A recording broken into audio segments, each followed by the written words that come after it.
Welcome back, panelists here. Former Virginia Governor Terry McAuliffe, author of the new book, Beyond Charlottesville, Taking a Stand Against White Nationalism.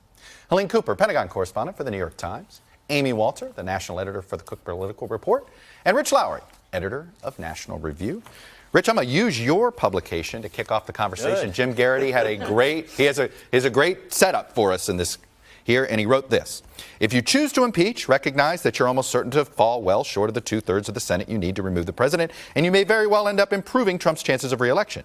If Democrats choose not to impeach, they avoid all of the above risks, but the party's base will absolutely loathe them for it. Is Jim right?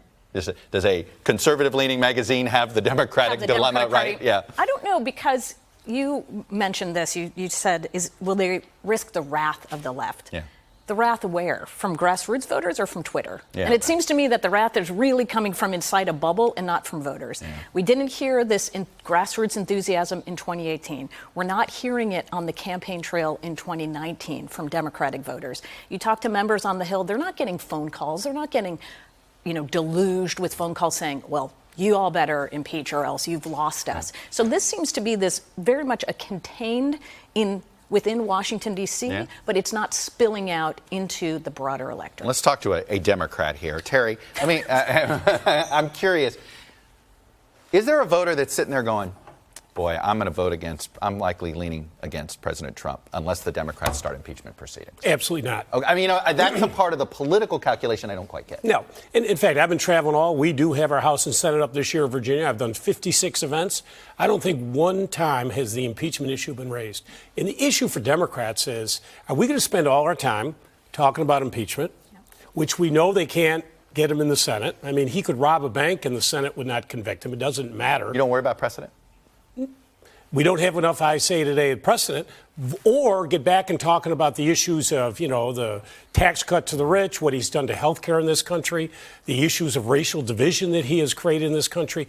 We win when we talk about health care, infrastructure, good quality jobs. Those are the core Democratic values, and we better spend our time talking. What Democrats care about is beating Donald Trump. So even going to that analysis and that story is, how do you beat Trump? If Trump beating him means we're going to go talk about these issues and not impeachment, that's what they want. Rich, are you convinced impeachment somehow helps Trump?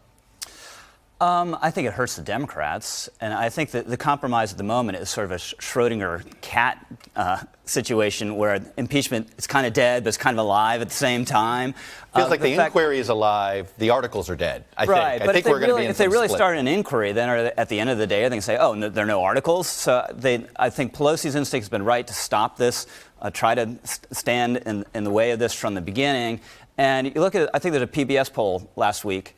There's a swath of Democratic issues that have theoretically majority support. Right. Why would they focus on the one thing that doesn't have majority support and has super majority support against it? It'd be crazy politically. Helene. I don't think Americans are sitting out there thinking about articles versus inquiry. I think the ordinary American doesn't really understand what exactly the impeachment process is anyway. I think most people, particularly most Democrats, would in the end, I'm not talking about the left part of the base, but I think in the end would be happy with anything that, for instance, gets Don McGahn on the stand. So I think the whole impeachment argument ends up becoming something that nobody is really tuned into except the interior of the Democratic Party. All right, let me slightly shift gears a little bit. The president is insisting on trying to insert himself into the show today and yesterday with these attacks on Elijah Cummings.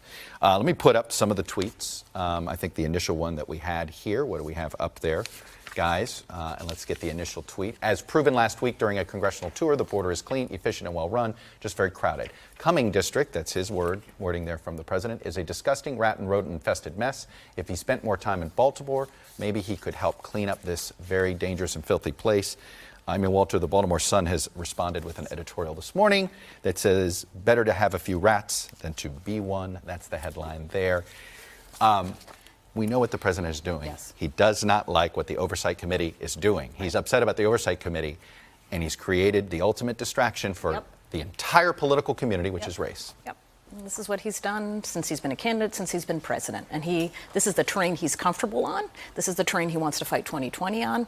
And I don't think it works for him. he's still more He thinks unpopular. but he thinks it does. I know he does, because he's more unpopular than he is popular, despite the fact that he has a good economy, despite the fact that people give him credit for what he's doing on the economy. Where he thinks this helps him, again, the governor made this point. Where do you want to fight as a candidate? The terrain you're comfortable and your opponents are uncomfortable, or the terrain where you're comfortable and you have the advantage and your opponent is uncomfortable? For Democrats, they know that's healthcare. That's where they want to be fighting. The president doesn't want to fight there. He wants to fight here because, not because he thinks he can win on this, but because Democrats will make unforced errors, and where they move policy-wise is too far to the left, like we saw in the debates. Rich, the stoking of racial resentment, and I know that some on the right will have this, that's not what it's about. The problem is he's got a fact pattern here that doesn't really support that very well. In fact, I think he's left a lot of people out on a limb after the Omar stuff, given what he did today. Is there a point that this becomes a breaking point inside the Republican Party? Well, I think what you have to understand about Republicans is for almost all of them, or for a lot of them, the charge of racism has lost its force because it's been so overused. And we remember defending George W. Bush and Paul Ryan from charges of racism. So this was another really bad tweet. I think what he does, though, if you're in his target, he is going to make any charge, no matter how personally hateful or low, against you, no matter what. And I think you wish there were more awareness there that he's the president of the United States, which includes West Baltimore. Yeah, if he's got a problem with it, he ought to want to try to fix it too. Terry? Listen, this is horrible for the country. What Donald Trump has done to create divisions in our nation today, it's going to take a long time for us to get over it. Let it be with Elijah Cummings, what he did to the squad, what he started out, stopping people from these 7 countries from coming to America. As governor, I was at Dulles Airport. U.S. citizens were being detained who had come in from these countries. And then, of course, it was Charlottesville. I talked to the president that day. I told him what was happening. We had 1,000 armed people from 35 states screaming the most disgusting things that I could not say on this program. Going by the synagogue, saying we're going to burn you, we're going to burn that synagogue like we did in Auschwitz. How did we get to a place like this in America? And I blame Trump not for specific acts, but I really blame him, Chuck, for the atmosphere. And he's continued to double down to divide these people. People used to wear hoods in this country. They used to do it at night. Now they think they can walk in broad daylight. It has to stop. You know, Helene, the president clearly wants this conversation to be about race and not about what Elijah Cummings is doing. Yeah. He's not happy that Elijah Cummings is going after his daughter. He's not happy about what the House Oversight Committee is doing. But I think I was really curious about your question to Rich, which I think was answered by your interview with Rick Scott just now when you said, what is the breaking point for the Republican Party? I think we have now seen that there is no breaking point for the Republican Party. Well, it's not this. Well, it's certainly not going to be this on race. All right, I'm going to pause it here. Hey, NBC News fans, thanks for checking out our YouTube channel. Subscribe by clicking on that button down here, and then click on any of the videos over here to watch the latest interviews, show highlights, and digital exclusives. Thanks for watching.